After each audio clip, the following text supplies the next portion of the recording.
Waktu Tuhan pasti yang terbaik. Selamat pagi Bapak Ibu yang terkasih dalam Tuhan Yesus. Kira-kira 10 hari yang lalu Bapak Rohani menugaskan saya untuk sharing di acara doa akhir pekan kalau saya nggak salah, hari Jumat. Itu pas jam praktek, jadi saya bilang, saya siap Bapak, tapi itu jam praktek, apakah saya menutup praktek saya atau acara sharingnya diundur atau dimajukan? Terus kata Bapak Rohani, kita reschedule aja, kita cari lagi waktu yang tepat. Itu jawaban beliau ketika itu, dan saya bilang baik Bapak. Ketika minggu kemarin, hari Minggu pas ibadah, saya kan ada sedikit salah paham dengan para tim gembala, di mana saya tidak tahu kalau saya membaca pengakuan iman rasuli. Saya ngomong gini ke Riro, kayaknya nih, Mama feeling nih, sesudah selesai ibadah ya, Mama feeling nih, memang Mama minggu depan bakal dapat tugas untuk sharing. Feeling aja, karena saya Jumat kemarinnya tidak bisa sharing, lalu hari Minggu saya tidak menangkap telepati dari Pastor Rio dan Pastor Jerry. Telepati ya, karena secara eksplisit sih tidak sampai ke saya pesannya, tapi harusnya saya bisa membaca isi hatinya ya. Saya feeling ke Riro, saya bakal Mama dapat tugas minggu depan. Benar juga, sorenya Pastor Yosef kirim chat ke saya, Susan minggu depan sharing bisa, siap Bapak. Saudara, yang banyak saya renungkan dalam beberapa minggu terakhir adalah tentang waktu Tuhan. Waktu Tuhan. Kenapa waktu Tuhan? Karena ada beberapa hal yang saya merasa untuk pengaturan waktu saya harusnya begini. Tapi pengaturan waktu Tuhan kok beda ya? Padahal saya sangat disiplin dengan waktu. Lalu saya menggumuli terus topik ini, dan saya putuskan ini akan saya sampaikan pada hari waktu. Bukan cuma saya yang bergumul dengan waktu Tuhan. Murid-murid saya, kelas IPD Koja, juga ikut terlibat dalam pergumulan saya dalam salah satu sesi tentang waktu. Mereka kelas ini sudah kira-kira 3 bulan lebih nganggur, ditutup kepaniteraan karena COVID, kita semua tahu ya, pandemi. Saya selama pandemi setiap kali sharing selalu menampilkan angka-angka, sekarang sudah segini, tapi kali ini saya tidak sampaikan lagi. Kenapa? Karena saya yakin semua sudah tahu. Kalaupun tidak tahu, karena memang menganggap itu nggak penting. Yang penting kita berjalan bersama Tuhan. Amin. Koas mulai masuk di akhir Juni, mula-mula dari online. Jadi nggak ada masalah selama online. Begitu offline, begitu mereka harus ke rumah sakit, mulai ada masalah. Sebetulnya saya tidak melihat itu sebagai masalah yang memang mayor ya, karena saya lihat mereka tetap aman karena kami sangat mengawasi mereka.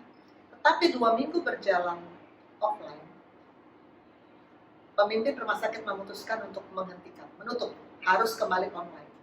Semua kecewa, karena dengan dikembalikannya ke online, maka di akhir putaran 10 minggu mereka tidak bisa di yudisium, nggak bisa dinyatakan selesai, karena banyak target keterampilan yang mereka tidak bisa lakukan. Kecewa semua. Aduh, kenapa? Saya juga kecewa. Bahkan mungkin saya lebih lagi kecewa karena saya sudah berjuang begitu rupa untuk membuat mereka bisa menjalani kepaniteraan dengan aman. Dan kemudian saya juga negosiasi habis-habisan ke manajemen, cari win-win solution, tapi semuanya menang. Saya kecewa banget, tapi saya bilang ke Monik itu ketua IPD 34, kita komsel dengan Pastor Pierre. Biasanya kami komsel tiap hari Rabu, tapi ini kami majukan ke hari Senin karena Selasanya saya mau ngadep ke manajemen lagi. Kita komsel lebih cepat. Kita seperti Esther, ketika itu saya bilang gini, Esther waktu mau menghadap Raja Ahasveros, dia bilang ke Mordekai, berdoalah untuk aku. Maka saya bilang, saya mau menghadap manajemen besok, kita berdoa. Kita tidak bisa memaksa Tuhan mengikuti keinginan kita, tapi kita berdoa supaya Tuhan menunjukkan kepada kita apa keinginan Tuhan, apa tujuan Tuhan. dengan terhambatnya kegiatan. Amin, saudara. Lalu Pastor Pierre ketika itu sharing, garis besarnya adalah ini, waktu Tuhan pasti yang terbaik. Pasti. Tapi yang penting adalah kita harus tahu dulu, kita tuh siapa? Kita tuh di posisi mana?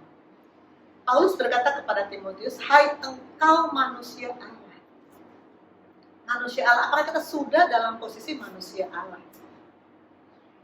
Abram, sebelum mendapatkan keturunan yang Tuhan janjikan, namanya adalah Abram. Kemudian Tuhan proses dia, sampai kemudian dia dianggap layak, sudah bisa mendapatkan Ishak, namanya diubah menjadi Abraham. Paulus, sebelumnya Saulus diubah menjadi Paulus. Yakob, sebelumnya Yakob diubah menjadi Israel. Tuhan mengubah supaya kita bisa masuk dalam rencana Tuhan. Amin. Maka kita tahu dulu, kita harus tahu dulu, kita ini sudah diubah belum untuk masuk dalam rencana Tuhan. Kedua, kita harus tahu tujuan Tuhan sebenarnya apa. Sebenarnya tujuan Tuhan apa? Kita lari kencang-kencang sampai di satu tempat, kita anggap kita udah sampai. Tapi Tuhan bilang, enggak, kamu belum sampai. Bukan itu kok tujuan saya. Kita udah sampai on time, bahkan mungkin pre-time. Tapi Tuhan bilang, bukan itu tujuannya. Abraham ketika dia pasti pengen, semua orang pasti pengen punya keturunan. Lalu dia bilang ke Sarah, karena sudah menikah sekian lama, kita sudah lansia, geriatri, bagaimana kalau saya, usul itu dari Sarah ya kalau nggak salah. Sarah bilang, ambil saja hambaku Abraham. Oke, Abraham setuju dong. Laki gitu ya, disodori daun muda. Maka lahirlah Ismail. Abraham senang pasti, tapi Tuhan bilang enggak. Bukan itu yang aku mau, bukan itu yang aku janjikan. Tuhan tetap memberkati Ismail, tapi Tuhan mau Ishak sebagai penerus keturunan Abraham. Tujuan Tuhan tidak pernah berubah. Kita manusia yang seringkali berubah-berubah. Yang ketiga, outline yang ketiga adalah bagaimana kita memahami waktu Tuhan. Bagaimana caranya kita bisa memahami waktu Tuhan? Kita harus fokus pada tujuan Tuhan. Fokus pada tujuan Tuhan, bukan fokus pada kepentingan kita. Karena seringkali kita, kalau menurut saya, ini kepanitraan tidak boleh berhenti. Kepentingan kita kan, saya sih bilangnya kepentingan koas. Tapi kepentingan koas bukan kepentingan Tuhan. Kepentingan Tuhan lain. Kepentingan Tuhan adalah koas-koas itu harus berubah, harus diproses, harus tunduk taat pada rencana Tuhan. Maka Tuhan bilang, kepanitraan dihentikan nggak apa-apa. Yang penting mereka tidak melenceng dari rencana Tuhan. Amin. Maka saya akan mengundang Monik sebagai Ketua IPD 34 untuk bersaksi bagaimana dia mengalami proses Tuhan ketika masalah ini datang. Kemudian setelah beberapa waktu berlalu, ternyata ada kejadian yang membuat Koja membara dan ada pengumuman bahwa di mana stase kepanitraan harus diberhentikan dan ditutup. Sebagai manusia, Monik jujur merasa bahwa secara perhitungan pengalaman ini sangat merugikan waktu dan kesempatan yang ada. Namun selalu Dr. Susan juga mensupport iman dan rohani kami semua. Dokter mengajak kami untuk beribadah bersama, dan di sana Monik mendapat rema dari sharing Pastor Pierre, yakni waktu Tuhan pasti yang terbaik.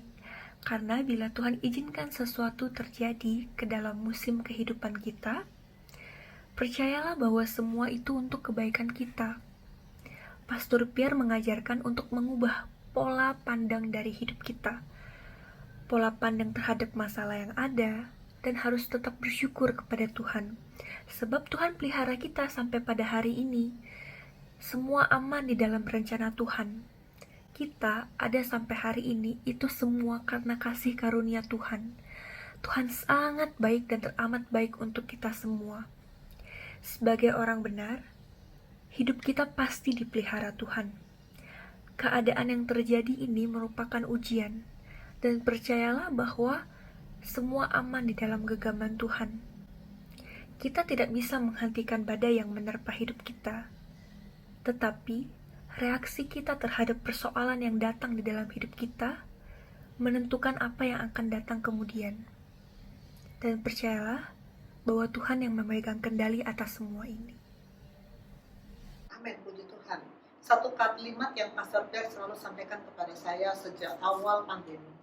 Yang ketika awal pandemi saya begitu bergumul waktu harus ke Ambon. Satu kalimat yang saya nggak pernah lupa. Tuhan pegang kendali. Dan ternyata Monik juga menangkap itu dari Pastor Pierre. Tuhan pegang kendali.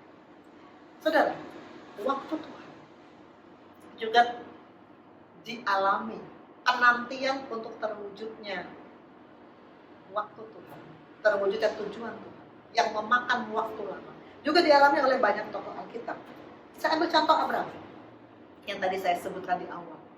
Untuk mendapatkan Ishak, dia menunggu selama berapa? 25 tahun. 25 tahun itu enggak sebentar ya. Kita corona belum setahun, udah kayak apa gerahnya. Abraham menunggu selama 25 tahun. Dan kenapa harus menunggu? Saya pikir gini, Abraham itu kan bapak orang beriman. Tuhan bilang, Abraham tinggalkan tempat tanah kelahiran, pergi ke negeri yang akan aku tunjukkan. Abraham nurut kan, maka dia disebut bapak orang beriman. Sudah luar biasa imannya. Tapi Tuhan masih tetap perlu proses dia. Kenapa? Karena tetap masih ada kerikil-kerikil, sifat-sifat yang Tuhan mau dikikis dari Abraham. Abraham masih punya bawang-bawang putih. Kejadian 22 dia bilang ke Sarah gini, Sarah, saya akan bilang ke Abimelekh, Raja Gerar, kamu tuh saudaraku ya. Soalnya kalau saya bilang kamu istriku, nanti aku dibunuh. Karena kamu cantik. Sudah seusia begitu, Sarah masih cantik banget ya, sampai Gerar benar-benar ngambil dia. Abraham lebih memikirkan kepentingan dia, daripada bahwa dia itu bohong dan itu dosa. Akan bawang putih. Seringkali kita juga begitu. Tuhan bilang apa? Jika kamu katakan ya, hendaklah kamu katakan ya. Jika kamu katakan tidak, hendaklah itu tidak. Lebih daripada itu, dari si jahat. Dokter seringkali bawang-bawang putih apa? On the way. Dokter ada di mana? Pasiennya nunggu. Oh ya, saya on the way. Padahal masih di rumah. Bukan di rumah sih, masih di rumah sakit yang sebelumnya. Kalau di bahasakan ya memang on the way. Saya kan dari rumah saya mampir di rumah sakit ini cuman berjam-jam ya untuk tugas yang lain. Tapi itu kan bawang-bawang putih. Banyak kali kita punya bawang-bawang putih, pasti banyak. Tuhan mau itu kita kikis. Tuhan mau itu kita ubah sampai Tuhan mewujudkan rencananya pada waktu. Abraham diubah menjadi Abraham. Sarai diubah menjadi Sarah. Pada waktunya Tuhan wujudkan janjinya. Amin. Yusuf menunggu selama 13 tahun. Pada umur 17 tahun, dia dikasih jubah yang maha indah oleh bapaknya. Dan dia dikatakan anak emas bapaknya. Anak emas pasti dong ada sombong-sombongnya. Mungkin dia nggak sadari. Seringkali juga kita begitu kan, kita nggak menyadari bahwa kita tuh ada sombong-sombongnya. Saya waktu masih remaja, saya juga anak emas mama saya. Karena saya satu-satunya yang bisa masuk di kedokteran. Saya satu-satunya yang selalu juara umum. Kalau saya naik penerimaan rapot, mama tuh bangga banget karena selalu ibunya siswa selalu ditunjuk, diberi applause. Ini ibunya. Siapa yang nilainya paling tinggi dari semua kelas? Namanya kan juara umum ya. Susana. Ini ibunya, mama bangga. Maka mau nggak mau ada juga saya, tanpa saya sadari ada juga kesombongan. Bangga banget. Yusuf juga begitu. Dengan bangganya dia menceritakan bagaimana berkas-berkas saudara-saudaranya tunduk pada berkas dia. Ada kesombongan, walaupun itu tidak terlalu muncul sebenarnya, karena Yusuf lebih banyak kita kenal sebagai orang yang sangat berintegritas, sangat menyadari keberadaan Tuhan. Bapak Yosef berkali-kali cerita tentang membandingkan Yusuf di Mesir dengan Adam Hawa di Taman Eden. Di Taman Eden, Adam punya Hawa, Hawa punya Adam. Teman seiman harusnya ya, saling menopang harusnya. Dan ada Tuhan di situ. Tapi bisa diperdaya oleh iblis. Sebaliknya Yusuf di Mesir sendirian, semua menyembah berhala. Dia nggak punya teman sharing. Saya merasakan banget betapa bedanya kita ketika kita punya teman sharing yang menguatkan dengan ketika kita sendirian. Waktu saya di daerah, saya punya teman sharing beberapa pendeta yang baru lulus dari Bandung ini. Itu kayaknya sepupunya I3 Batu Malang ya. Jadi mereka punya konsep tentang teologi sama sehingga saya sangat klop dengan mereka dan saya dibangun ketika itu, roh saya dibangun. Saya merasa wow, saya bertumbuh dalam Tuhan dan bertumbuh dalam pelayanan. Ketika itu, begitu saya berpisah dengan mereka, kembali ke Jakarta, masuk dalam kehidupan sekuler, sekolah lagi. Saya tidak menemukan teman seiman yang bisa menopang saya. Saya jatuh. Saya tidak hidup dalam pola Tuhan. Tapi Yusuf tetap hidup dalam pola Tuhan walaupun dia di tengah-tengah bangsa yang tidak mengenal Allah. Tapi dia tetap punya kerikil-kerikil yang Tuhan mau bersihkan. Tetap ada kesombongan. Waktu istri Potifar menggoda dia mengatakan, ini sharingnya Pastor Cakra sebetulnya. Karena saya ketika itu tidak pernah berpikir bahwa Yusuf ini ada sandungannya ya. Ada yang Tuhan mau perbaiki dari karakter. Saya nggak menemukan itu. Tapi Pastor Cakra yang menyampaikan. Yusuf punya keakuan. Karena ketika kecil dia kesayangan anak emas. Mau nggak mau ada keakuan. Dia bilang kepada istri Potifar, dengan bantuanku, tuanku tidak lagi mengurus apa-apa kecuali dirinya sendiri. Dengan bantuanku berkali-kali dia bilang aku. Dia punya keakuan, kesombongan. Tanpa dia sadari. Tapi sesudah dia masuk penjara, dibentuk oleh Tuhan, direndahkan hatinya oleh Tuhan. Lalu dia dipanggil oleh Firaun untuk menerjemahkan mimpi. Apa kata Yusuf? Bukan sekali-kali aku, ya Tuanku Raja, melainkan Allah. Dia meninggikan Allah. Tidak lagi menyebut aku. Yusuf berubah sesudah 13 tahun. Dan itu proses yang Tuhan berikan untuk dia jalani supaya dia bisa masuk dalam rencana Tuhan. Amin. Musa ini kalau kita lihat gambar laut terbelah, semua pasti tahu ini Musa. 40 tahun dia hidup sebagai anak yang tidak pernah tahu susah. Anak Firaun, anak angkat Firaun. Bangsanya didera, dikerja paksa, menderita, dia hidup enak. Orang yang hidup enak tidak akan bisa memimpin. Tidak akan bisa menjadi pejuang. Tuhan tahu. Tuhan mau pakai Musa untuk memimpin bangsa Israel keluar dari Mesir karena Tuhan lihat ada hal-hal yang positif pada Musa. Musa dikatakan seorang yang sangat lembut hati. Dan dia pemimpin besar yang dia begitu bisa ya menerima segala masalah, sungut-sungut, keluhan dari orang Israel yang begitu banyaknya dan membawa mereka itu dari Mesir ke tanah Kanaan luar biasa banget. Tapi untuk bisa begitu, Tuhan bentuk dulu dia selama 40 tahun di padang penggembalaan di Midian. Dari anak raja yang hidup mewah menjadi gembala yang gak punya apa-apa. Kemudian dia dibimbing oleh Yitro mertuanya. Dia menikah di situ menjadi gembala. Di situ Tuhan bentuk karakternya sampai Tuhan panggil dia ketika ada belukar yang menyala-nyala. Dia siap dipakai Tuhan sesudah dibentuk selama 40 tahun.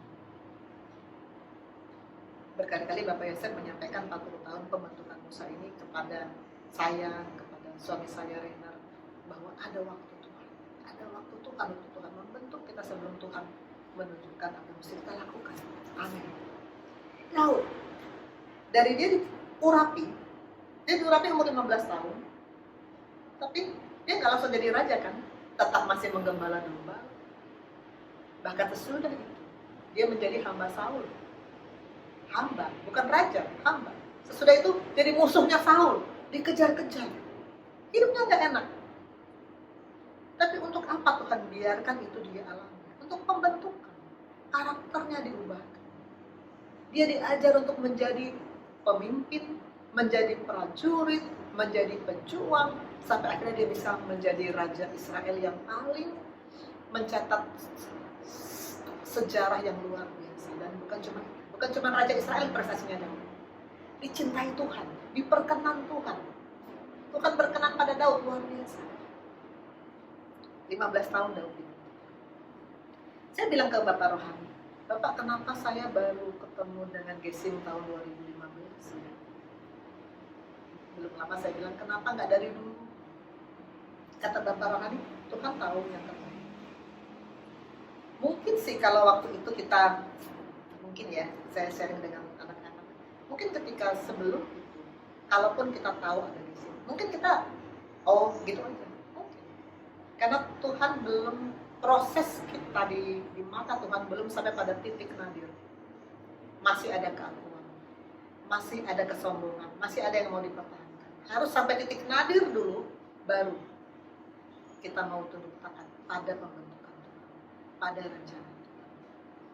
Saya ingin menjadi MTH, DTH, ingin. Berkali-kali pastor biasa bilang, semua hamba Tuhan harus sekolah. Dan saya bilang, Bapak saya mau sekolah, tapi Bapak bilang, belum waktunya. Kapan? Saya nggak tahu. Saya tetap menunggu penantian buat saya sama dengan pembentukan. Kapan saya bisa menjadi sarjana teologi ya, master teologi ya, doktor teologi ya. Tuhan yang punya waktu. Saya mau tunduk taat dan menanti. Amin, saudara. Kita masuk pada what. Apa sih waktu Tuhan? Waktu Tuhan sebetulnya dibagi 3. Kronos, aion, dan kairos. Kronos itu waktu yang berjalan sesuai dengan kronologi. Kairos itu waktu yang bersifat kesempatan, sedangkan aion itu waktu kekekalan. Saya nggak menguasai waktu aion ya, karena nggak banyak dibahas di mana-mana. Jadi saya akan membicarakan kronos dan kairos. Kronos waktu yang dapat diukur dengan jam, hari, tanggal. Sebagai dokter, kronos itu sangat penting karena dari kronos keluar kata kronologi. Kronologi penyakit pasien kita harus betul-betul detail menuliskan biar kita tahu nih sakitnya. Kalau kita menulis kronologi acak adul, kita nggak dapat penyakitnya. Kita nggak dapat mengobati. Kronos adalah memanfaatkan waktu dengan baik. Detik demi detik, menit demi menit, jam demi jam, kita harus manfaatkan dengan baik. Di dalam kacamata firman, kalau kita mau bekerja sama dengan Tuhan dalam kronos, kita harus memanfaatkan waktu dengan baik. Karena itu, orang yang mager pasti tidak bisa masuk dalam kronos Tuhan. Gak bisa. Saya sangat bawel kalau lihat anak-anak saya asik-asik. Kan sekarang sekolah online itu sangat gampang untuk cheating ya. Dia masuk tapi dia lalu mengerjakan yang lain. Gampang banget.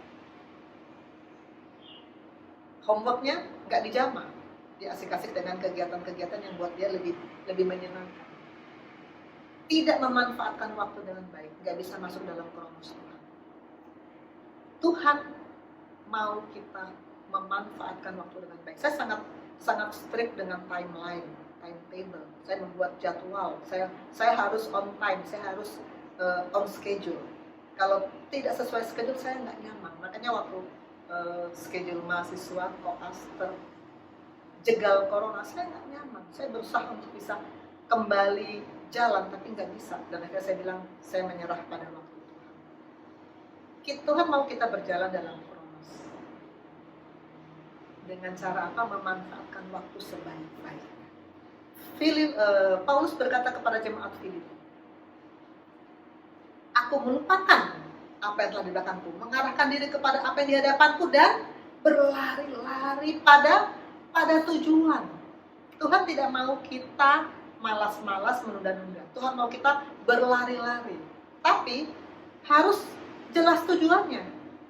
Bukan berlari sembarang berlari. Paulus bilang, aku bukan petinju yang sembarang memukul. Tapi tujuan harus jelas.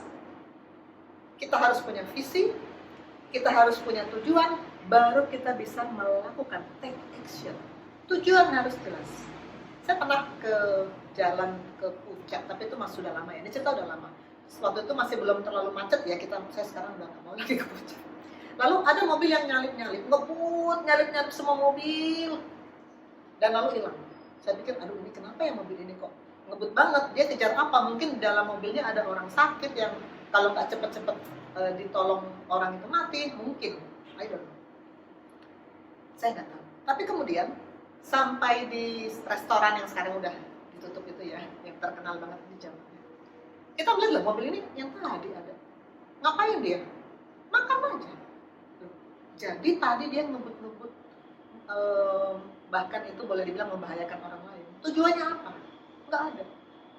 Tuhan tidak mau kita mengerjakan sesuatu tanpa tujuan. apalagi kalau itu membahayakan atau beresiko pada orang lain. Kita mau cepat, oke, tapi harus jelas tujuannya. Bukan cuma gaya-gaya, bukan cuma supaya dipuji orang, tapi supaya Tuhan dipuji. Kronos Tuhan adalah kita melakukan segala sesuatu dengan cepat, tepat, dan Tuhan dimuliakan. Saya pernah ikut dalam satu tim building. Lalu ada tugas yang harus dikerjakan. Saya karena selalu mau cepat, saya nggak baca persis detail perintahnya. Saya lihat yang bold aja, yang jelas terbaca.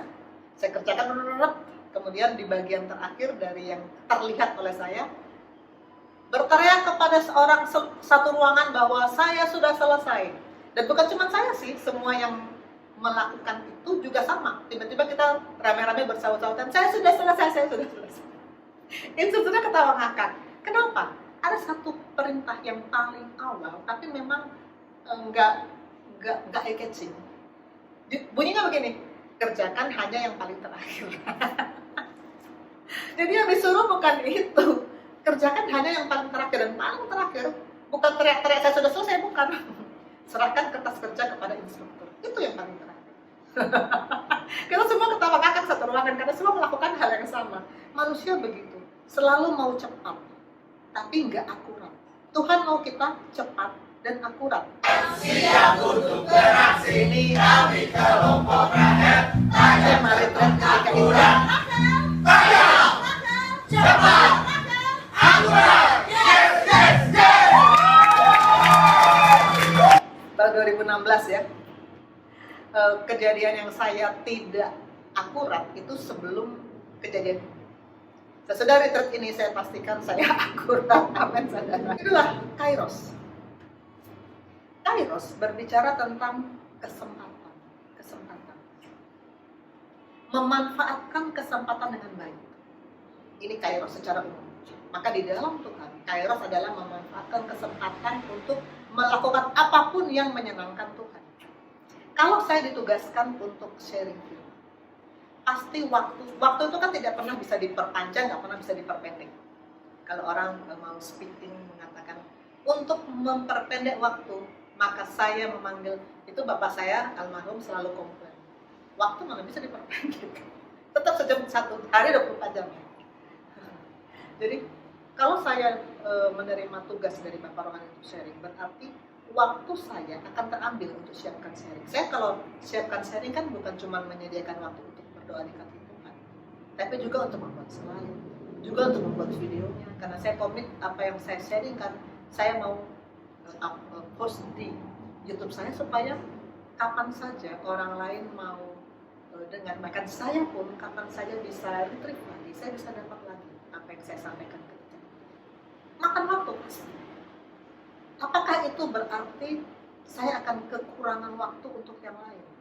Tergantung sudut pandang. Tapi kalau kita melihat firman, maka saya harus katakan bahwa mengutamakan Tuhan, memberi waktu untuk Tuhan, pasti akan jauh lebih penting daripada kita membagi waktu untuk yang lain. Karena hidup ini adalah kesempatan untuk melayani Tuhan. Hidup ini adalah kesempatan. Ini sama-sama yuk. Hidup ini untuk melayani Tuhan.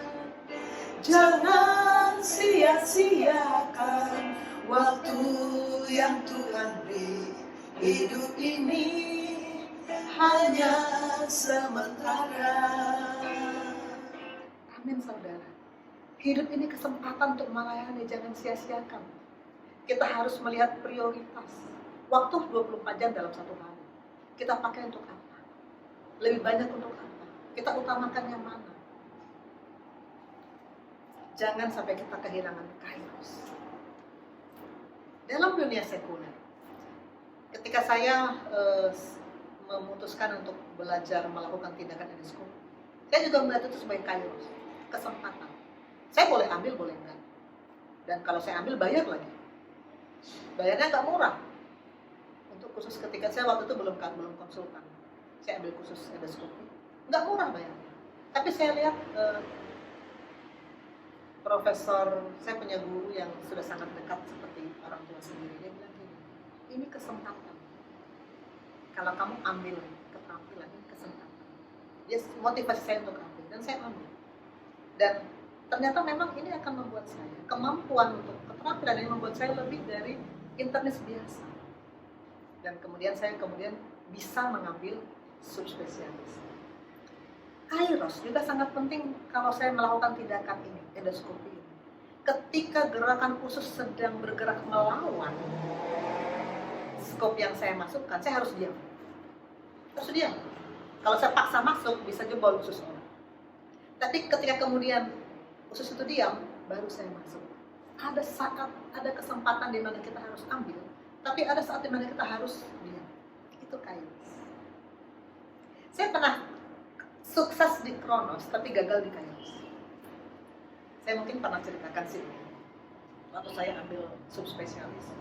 Saya selalu on time, saya selalu strict dengan schedule. Saya tuh rajin, setiap tugas langsung saya kerjakan. Maka saya selesai on time, 2 tahun persis. Orang lain rata-rata lewat dari 2 tahun, ada yang 3 tahun, ada bahkan yang 4 tahun. Saya 2 tahun selesai. Orang-orang memuji, saya bangga. Tapi sesudah itu, apakah saya merasa Tuhan dimuliakan, tujuan Tuhan tercapai? No, tidak. Kenapa? Karena tadi saya sudah ceritakan bahwa selama saya pendidikan mengambil konsultan, saya tidak pernah bersekutu dengan Tuhan. Mengerikan ya, saya pernah ceritakan ini kan dalam seri saya sebelumnya. Mengerikan kalau saya bayangkan sekarang. Tapi memang itu terjadi ketika itu. Waktu saya terbatas, yang saya anggap bisa dikorbankan adalah waktu untuk sadar.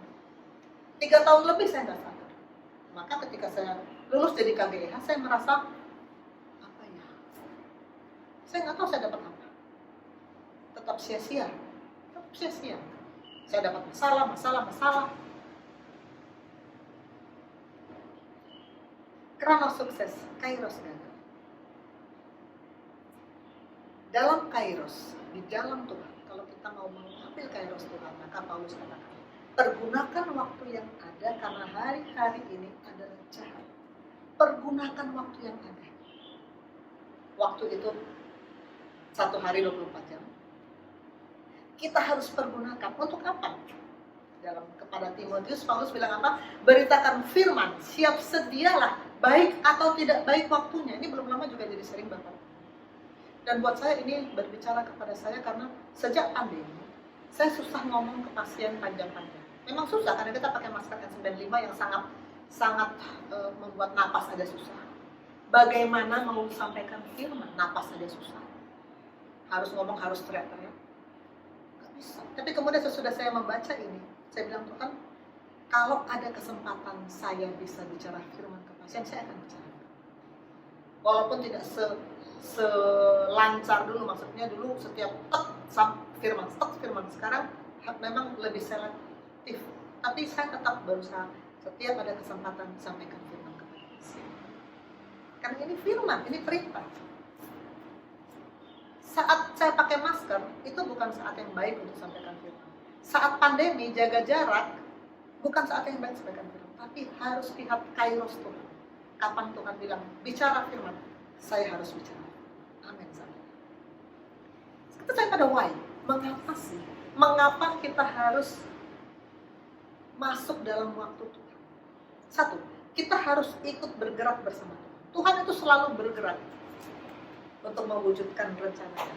Kalau kita tidak ikut bergerak, kita ketinggalan. Musa bilang sama Tuhan, sama Allah, kalau engkau sendiri tidak membimbing kami, jangan suruh kami berangkat dari sini.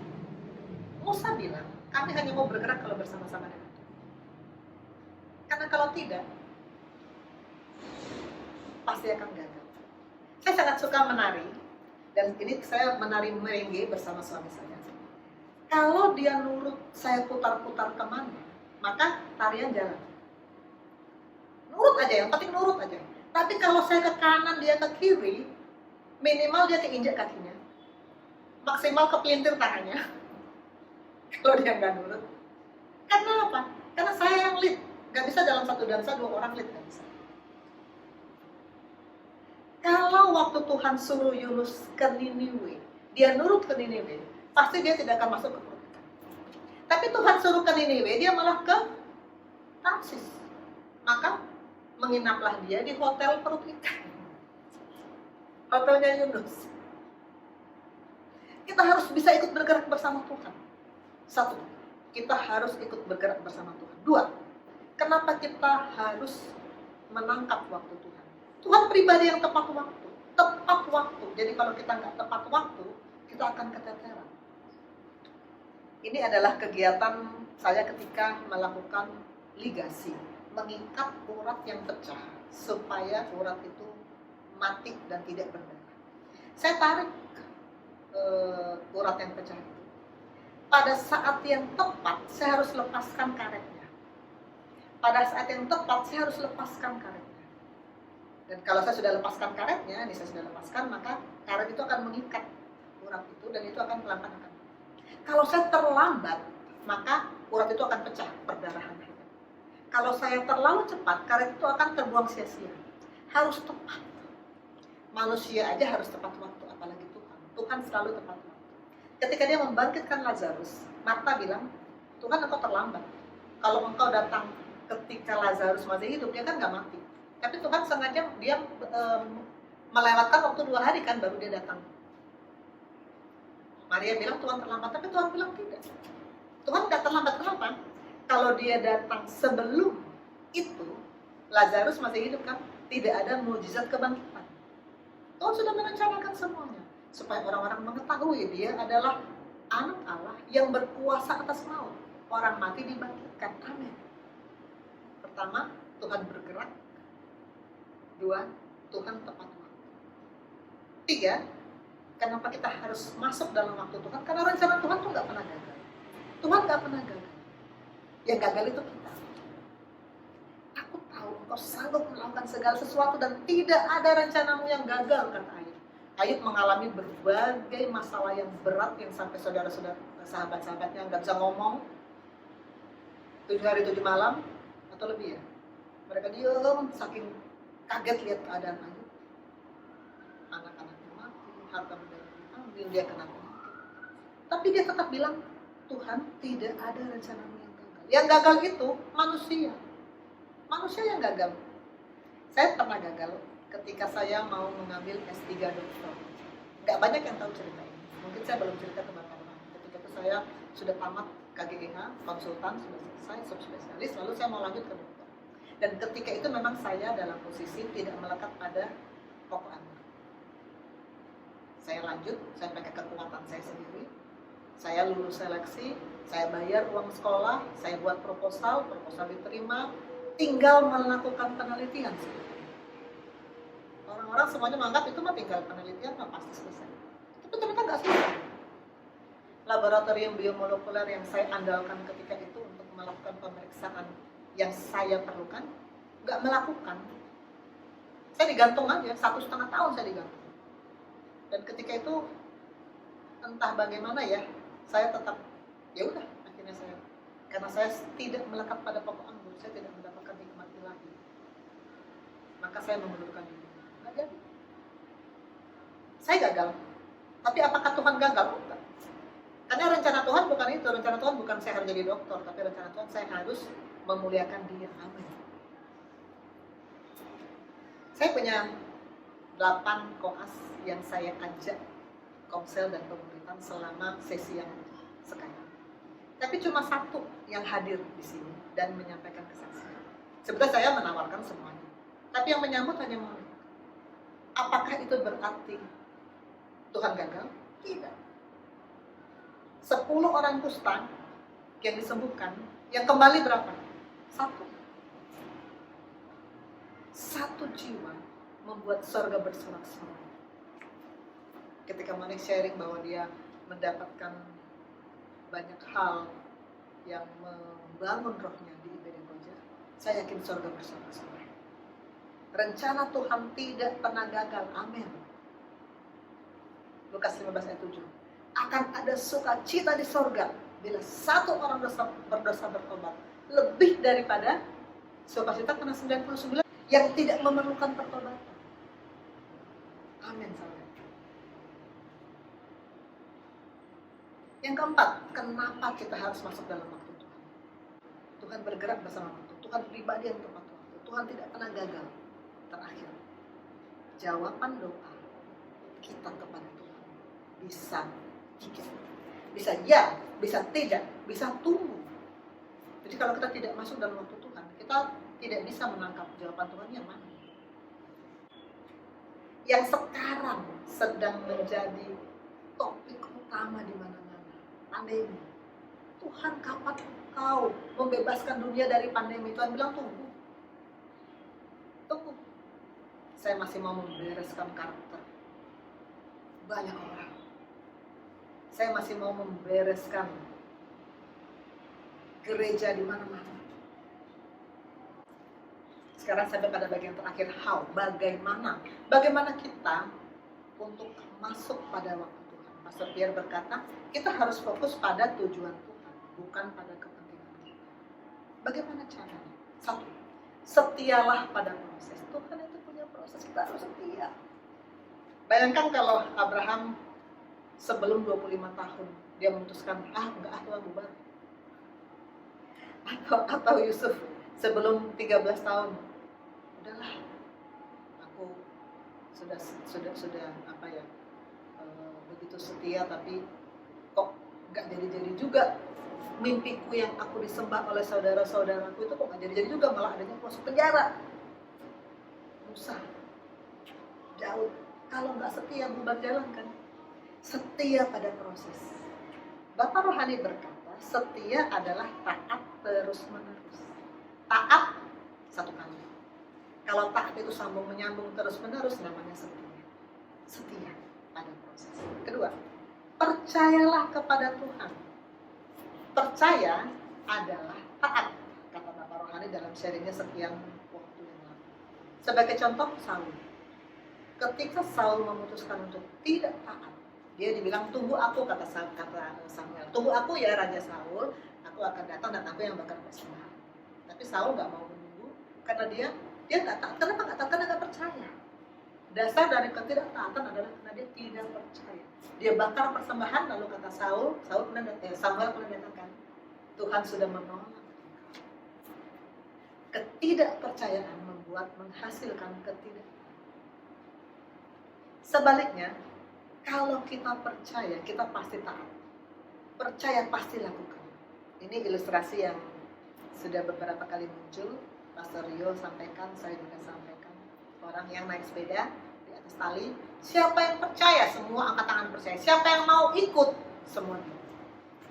Percaya berarti mau mempercayakan diri. Mau melakukan. Saya pernah bilang pada beberapa murid saya, kamu percaya Tuhan? Iya, saya percaya Tuhan. Saya sudah dibaptis, sudah ikut katekisasi. Kamu punya Alkitab? Enggak. Lalu, bagaimana kamu bisa melakukan perintah Tuhan kalau kamu nggak punya perintah itu? Kalau percaya, kita ngaku percaya, kita pasti taat. Kalau kita bilang saya mau taat, tahu dulu dong perintahnya. Amin saya. Lihat kehendak Tuhan. Saya pernah berkali-kali sharing tentang kehendak Tuhan. God's will tidak selalu sama dengan my will, your will. Bahkan seringkali bertentangan karena will-nya kita seringkali sudah masuk pada kedagingan. Sedangkan will-nya Tuhan pasti firman. Firman tidak bisa bersekutu dengan kedagingan. Pastikan kita melihat kehendak Tuhan, bukan kehendak kita. Dan yang terakhir, kita harus terus berdoa. Berdoa. Orang kalau berdoa, tolong aku Tuhan, aku mau ujian. Tolong aku Tuhan, jangan sampai kena konflik.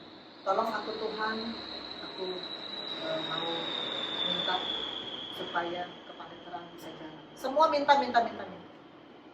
Tuhan bilang apa? Kalau minta sesuatu harus sesuai dengan kehendak. Tahu dari mana? Firman. Meminta sesuatu harus sesuai dengan kehendak Tuhan. Cari dulu kehendak Tuhan di firman. Baru. Kalau sesuai dengan kehendak Tuhan pasti dia akan kabulkan. Amin. Kesimpulan. 1. Waktu Tuhan tidak sama dengan waktu kita. Kita merasa ini sudah terlambat, Tuhan bilang enggak, ini pas. Kita bilang ini kecepatan, Tuhan bilang enggak, ini pas. Kita harus bisa bergerak bersama Tuhan. Kalau kita Tuhan ke kanan, kita harus ke kanan. Kalau enggak, kaki keinjek atau lengan kepelintir. Itu dari saya. Ketiga, kita harus taat, setia, percaya. Karena yang namanya setia itu harus taat. Yang namanya percaya itu harus taat. Taat yang terus-menerus. Amin. Dan terakhir, kita harus memanfaatkan Kronos dan Kairos untuk kemuliaan. Waktu harus kita isi dengan apapun yang memuliakan Tuhan. Kairos harus kita tangkap untuk mendapatkan kemuliaan Tuhan. Amin. Hidup ini adalah kesempatan. Hidup ini untuk melayani Tuhan.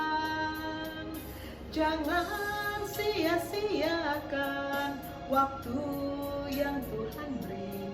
Hidup ini hanya sementara.